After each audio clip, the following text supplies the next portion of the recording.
Friends అందరికి నమస్కారం అండి. ఇప్పుడే అందిన వార్త, ఒకటి కంటే ఎక్కువ బ్యాంక్ అకౌంట్ ఉన్న వారికి ఆర్బీఐ కొత్త రూల్స్ విడుదల అంటూ లేటెస్ట్ అప్డేట్ అయితే రావడం జరిగిందండి. సో ఆ వివరాలు ఏంటనేది వీడియో రూపంలో తెలుస్తుంది. వీడియోని పూర్తిగా చూడండి, కంప్లీట్ ఇన్ఫర్మేషన్ అయితే అర్థమవుతుందండి. మీలో ఇంకెవరైనా సరే మన ఛానల్ సబ్స్క్రైబ్ చేయకుండా వీడియో వస్తున్నట్లయితే వెంటనే మన ఛానల్ సబ్స్క్రైబ్ చేసుకొని ప్రభుత్వం నుంచి వచ్చే లేటెస్ట్ అప్డేట్ అందరికంటే ముందుగానే వీడియో రూపంలో తెలుసుకోవచ్చు అనమాట. అది లైక్ చేయడం మర్చిపోతున్నారు, దయచేసి లైక్ చేయండి. ఇక లేట్ చేయకుండా వివరాలకైతే వెళ్ళిపోదామండి మనం. ఒకప్పుడు ఒక వ్యక్తికి ఒక బ్యాంక్ ఖాతా మాత్రమే ఉండేది. కానీ ఇప్పుడు ఒక్కో వ్యక్తికి ఎక్కువ సంఖ్యలో బ్యాంక్ ఖాతాలు ఉంటున్నాయి. అయితే అలా ఎక్కువ బ్యాంకులు ఉన్నటువంటి బ్యాంక్ ఖాతాలో కొన్నిటిని మాత్రమే అంటే వాడుతూ ఉంటున్నారు. మిగతా వాటిని పట్టించుకోరు కాబట్టి అలాంటి బ్యాంక్ ఖాతాలను క్లోజ్ చేయిస్తున్నాయి బ్యాంకులు. నిష్క్రియంగా ఉన్నటువంటి బ్యాంక్ ఖాతాలను మూసివేస్తే ప్రమాదం ఉంది. అయితే వాటిని తిరిగి యాక్టివ్ చేయాలి లేదా అకౌంట్ క్లోజ్ చేసుకోవాలి.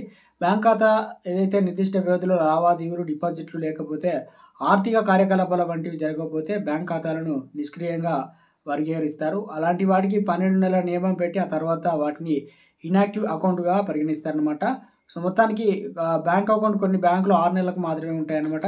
దీనికి సంబంధించి వ్యవధిలో నిష్క్రియమైనటువంటి బ్యాంక్ ఖాతాదారులకు తెలియజేస్తారు. అయితే నోటిఫికేషన్ తర్వాత ఖాతా నిష్క్రియంగా ఉంటే ఆ అకౌంట్‌ను మూసివేసే ఛాన్స్ ఉంటుంది. కొన్ని బ్యాంకులు ఏదైతే 6 నెలలు నిష్క్రియంగా తర్వాత ఖాతాను డీయాక్టివేట్ అయితే చేస్తారు. ఇతర బ్యాంకులు 12 నెలలు ఇన్‌యాక్టివిటీలో నియమాలను అనుసరించి ఖాతా క్లోజ్ చేయిస్తాయి. ఇన్‌యాక్టివ్ అకౌంట్‌లకు జరిమానా ఉండదనమాట. కానీ రిజర్వ్ బ్యాంక్ ఆఫ్ ఇండియా ప్రకారం నిష్క్రియ ఉన్నటువంటి ఖాతాలు కనీస నిల్వ లేనందున జరిమానాలు ఉండవు. కానీ ఖాతా హోల్డర్లు ఉంటుంది కాబట్టి అంటే ఖాతాలో ఉన్న డబ్బును తీయలేరు, డిపాజిట్ కూడా చేయలేరు. సో, మొత్తానికి అవి క్లోజ్ అయితాయి కాబట్టి కొన్ని బ్యాంకులు నిష్క్రియ ఖాతాలు మళ్ళీ యాక్టివేట్ చేసేందుకు మినిమమ్ ఛార్జీలు అయితే వసూలు చేస్తాయి. నిష్క్రియ బ్యాంక్ ఖాతాలు తిరిగి రీయాక్టివ్ చేసుకోవాలనుకుంటే వారు ఖాతాలు తెరిచిన బ్యాంక్‌కి వెళ్లి పూర్తి కేవైసీ చేసి మరోసారి ఆధార్, పాన్ కార్డ్ అప్డేట్ చేయాలి.